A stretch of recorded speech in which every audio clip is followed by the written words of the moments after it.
everyone, welcome back to another episode of the Tax Studio Sessions. In today's episode, I think this is something that honestly every single person listening can benefit from. How to build an emergency fund without feeling overwhelmed. We've all been there, whether it's an unexpected car repair, an unexpected bill, or even something a little bit more serious like a medical emergency, dental emergency, etc. And suddenly you're scrambling for cash, or you're leaning on a credit card, or you're trying to get a payday loan just to cover this expense that you've got. This is where an emergency fund comes in handy. It gives you peace of mind and financial stability no matter what life throws at you. Let's be honest, saving money isn't always easy. Whether you're living paycheck to paycheck or you're juggling other financial goals, starting an emergency fund can feel really daunting. And that's why today we're going to break it down into simple, actionable steps that you can take no matter where you are on your financial journey. So we're going to cover what exactly an emergency fund is, why it's essential, how much you should ideally be aiming to save, some step-by-step strategies to build your fund without stress, and how to stay consistent and make saving a habit. So whether you're just starting out or you're looking to grow your savings, this is the perfect episode for you. Let's dive right in. So firstly, what is an emergency fund? This is essentially a dedicated pot of money set aside for unexpected expenses. It's a financial safety net, not for holidays or for new gadgets, and it's not even for treating yourself. It's strictly for life surprises, whether that's car repairs, emergency travel, temporary loss of income, or perhaps even a bereavement. This is so important because it protects you from going into debt when something unexpected happens. It can also help to reduce stress, knowing that you have a cushion to make life's challenges easier to handle. We're always thrown with life's challenges, and unfortunately, no matter how hard we try, they will come in one form or another. But being prepared, at least with having an emergency fund, can help give you a little bit of financial independence so you don't have to rely on borrowing from others or dipping into long-term savings or even in getting yourself into even more debt. Think of your emergency fund as your financial armor. It's a shield that helps from turning a small inconvenience into a major financial crisis. Some common myths that I think we've seen a lot and that we definitely hear a lot regarding emergency funds are that people say that they don't earn enough to save, that they can just use their credit card in an emergency, and that it's impossible to save with all the other expenses that we have. And while I'm definitely not blind to the rise in cost of living that we're dealing with and that we're facing all across the world, but especially in the UK, we're going to be addressing some of these myths a little bit later on because honestly, anyone can start an emergency fund. No matter how small it is, anyone can start this process. So how much should you be looking to save? I think if you're just starting out in this emergency fund pot, in this emergency fund journey, you should aim to have £500 in this pot. This should hopefully be enough to cover common emergencies like a broken washing machine, an urgent trip to the dentist, perhaps even cover you for like a week or so off of work if needed. For most people, the ideal amount is 3 to 6 months of essential living expenses.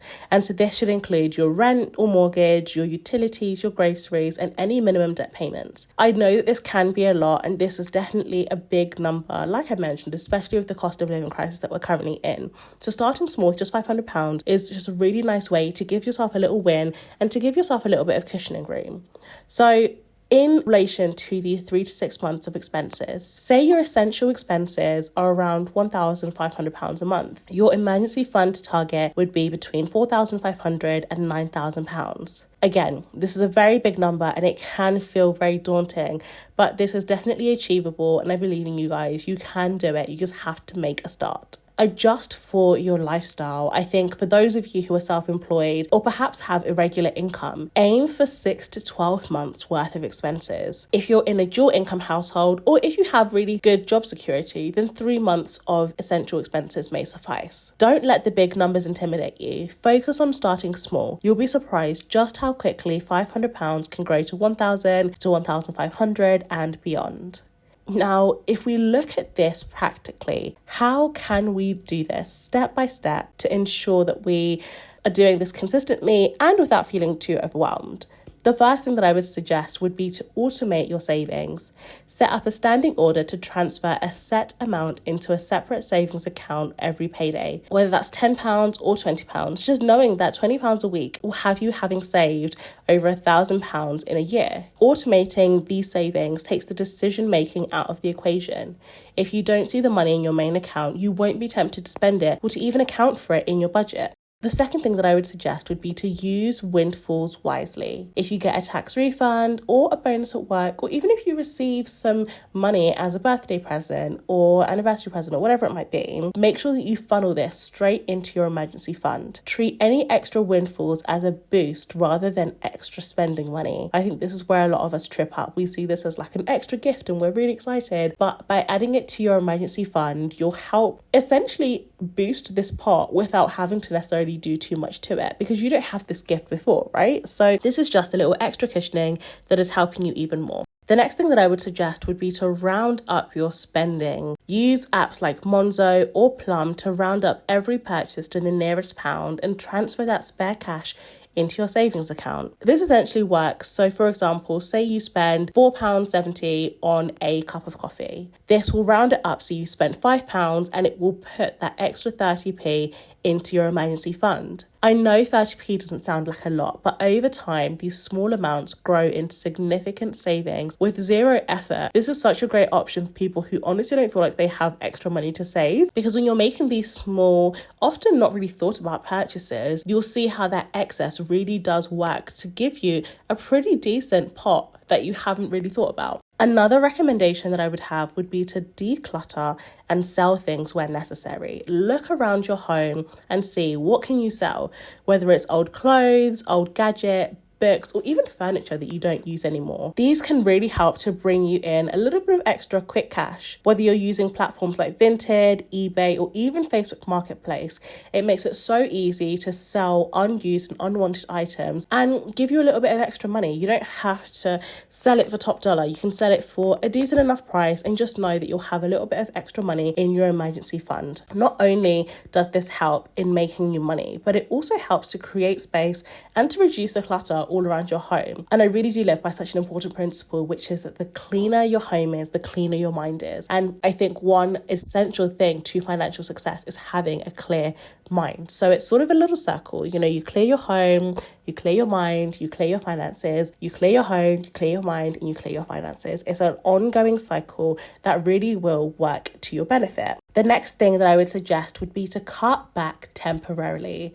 Temporarily being the operative word, but I think it's important to identify at least one area of discretionary spending that you can cut back on for the short term, whether that's skipping takeaways for a month or whether you pause on a streaming subscription. Opt in for free or low-cost entertainment instead of expensive nights out. Try to redirect that money that you would have initially spent into your emergency fund. So for example, if you save £30, or if you cut out £30 from eating out every single month, that adds up to £360 a year. And that way you've nearly got almost £500 in your starter fund, which is such an amazing goal that you wouldn't have even necessarily had to think about doing. Another great thing that I would really recommend would be to set micro goals. Instead of focusing on the total amount that you need, because again, that £9,000 figure is very, very large and it can be very overwhelming. Break your target down into smaller milestones. Save £100, then £200, and then £500. Each time you hit a milestone, give yourself a small, inexpensive reward to stay motivated. Progress, no matter how small, is still progress. Make sure you celebrate it.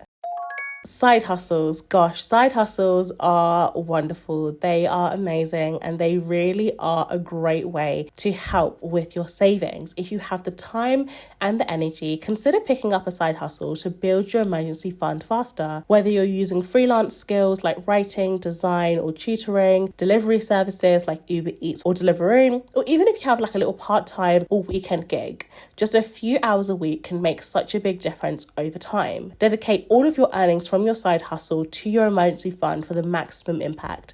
If not, even 50% of this side hustle income will be such a great contribution to your emergency fund. The last thing that I would recommend is sinking funds. Sinking funds are great for predictable expenses. By setting up a separate sinking fund for expenses you know will come up, like holidays, car payments, or even festive seasons, this will help prevent you from dipping into your emergency fund for non-emergencies. A lot of different apps nowadays, especially a lot of banking apps nowadays, let you create savings pots for different goals, making it so much easier to stay organised. And you can also automate these savings, like we mentioned before, so that you have £10 here and £5 here to help you build toward your sinking fund and your emergency fund pots. Building an emergency fund is a marathon, not a sprint.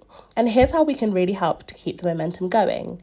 Schedule regular check-ins. I think we've mentioned this in pretty much every episode this year so far, but it is so important and so vital to schedule regular check-ins. Whether this is weekly or monthly, I would definitely recommend weekly, but whichever one is best for you. Have this reminder to review your savings progress. See how far you've come, and you'll be incredibly motivated to see just how much you've been able to save and to see just how much a little is all adding up. The next thing that I would say is to track your progress visually. Like mentioned before, whether you have one of those big thermometers that you stick in your house to help you track just how much you're saving, or even if you decide to use an app or a printable chart to visualize your progress, having these color milestones is such a great way to show you that you're reaching them.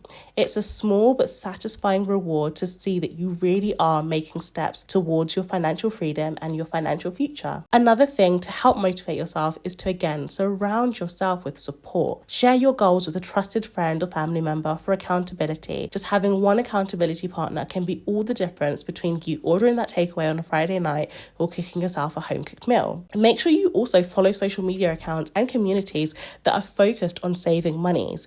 At the end of the day, social media is such a big part of our lives that you need to ensure that whatever it is that you're consuming is in alignment with what you want and with what you're aiming for. See, if you're aiming to save, make sure you're following savings account. If you're aiming to buy a home, make sure you're following home account that can help motivate you towards this goal. Every pound that you save is a step towards your financial security and independence. So make sure you do everything that you can to ascertain this as quickly as possible. That's it for today's episode. I really hope that you feel inspired to start or to even grow your emergency fund. Remember, building an emergency fund doesn't have to feel overwhelming. Start small, stay consistent, and trust that those little steps will lead to big results.